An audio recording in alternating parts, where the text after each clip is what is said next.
Hi guys, welcome back to the channel. Hope you all are doing good. So in this video, we will do a problem which is actually going to be slightly different from what we have been doing.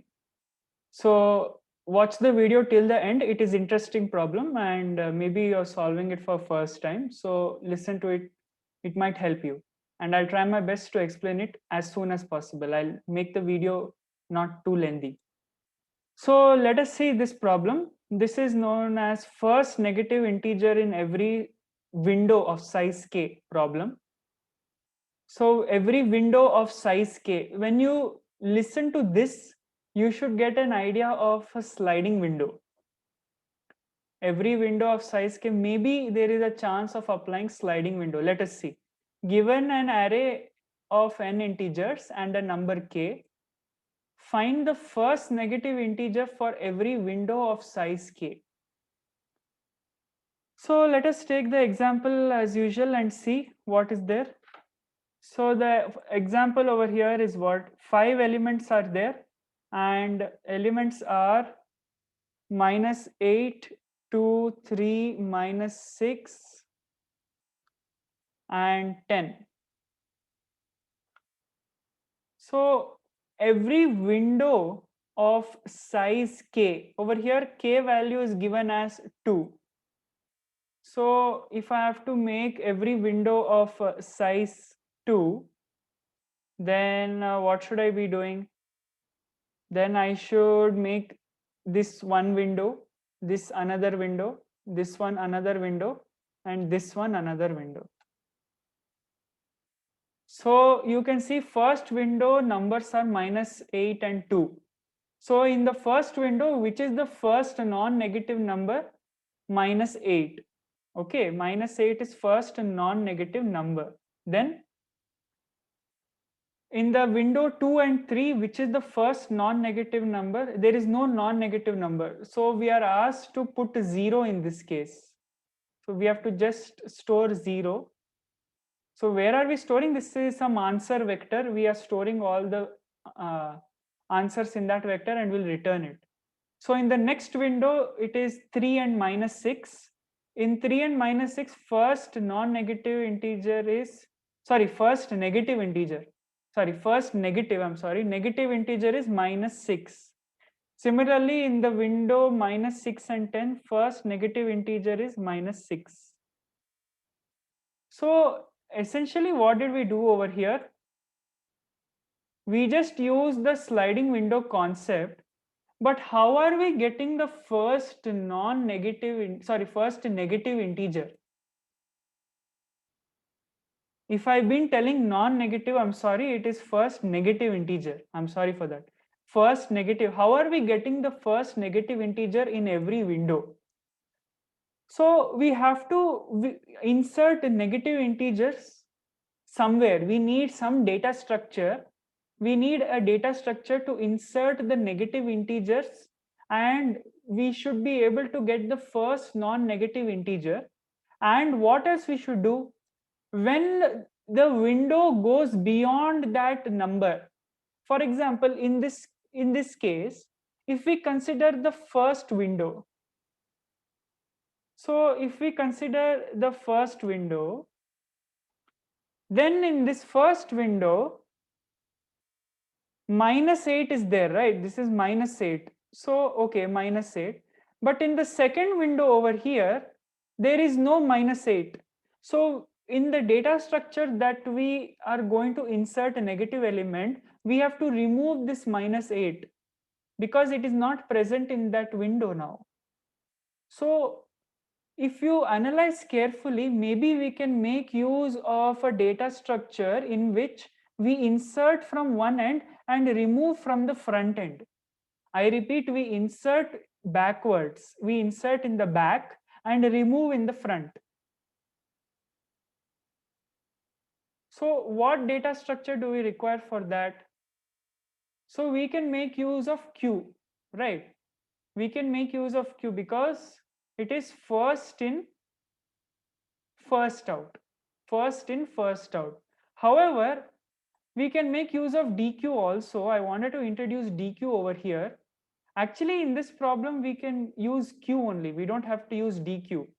So DQ is a data structure which helps in inserting it from both ends. But over here, we don't need DQ. I just solved the problem with DQ. You don't need to DQ for this. So I just wanted to give a brief introduction of DQ, that you can, insert elements at both the ends and you can remove from any end. So we have to use this Q data structure or DQ, but ultimately what we want a data structure wherein we insert at the back, and the element comes the front, and we remove the element from the front when we reach a window which does not contain the front part. Like in this example, -8 is not there in the second window. So we have to delete -8 from the data structure. So you can solve the problem with Q. It is not a big deal. It is just a sliding window and easiest sliding window problem, because the window size is already given to you. The window size is K. So I have just used DQ. You don't have to get confused. You can use normal Q only, I guess. Just code it with normal Q. If you can, just let me know. Normal Q also, it should be fine, right? Because you're anyway going to pop from the front part only. You are not going to insert at the front. So that is, if you want to insert at the front, you should use DQ, because Q only you can insert at the back. As I told, for this problem it was not necessary, but I still coded it so that DQ can be used, because DQ data structure is used in some other problem. The other problem is very tough. We'll do that maybe tomorrow or day after tomorrow in the next part. So this sum of minimum maximum element, I think for this we need DQ. So this problem can be done with Q data structure only. Just replace this Q with this thing DQ. I just did it with DQ. So what did I do? I first of all, in the first window of size K, I have inserted all the array elements which are negative. Then I have taken an answer vector, and if Q size is not 0, what is this? See, if Q size is 0, that means in that window there is no negative integer only. So if Q size is 0, we insert 0, because that's what is told in the problem. And if the Q size is not 0, then we store the front element of the Q, because front element of the Q will be first negative integer. Then for every window of a size K, starting from index number 1, I will be performing the same operation, but what I have taken another variable j.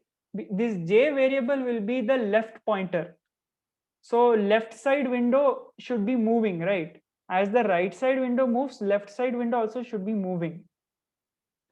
So if a of j is equal to front of the Q, that means what? If a of j is a negative integer and it is present in the Q, and it is the first element which is present in the Q, that means I should remove it, because now that window size is over.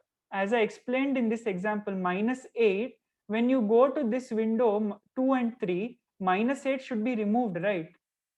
So that is done over here. So after removing, I am increasing j pointer. Okay, I increase j pointer and I'm checking for ith element, a of I, because now I have inserted another element in the window. And again, if Q size is 0, we put 0 in the answer. If it is not 0, we insert Q dot front. Then I'm returning the answer.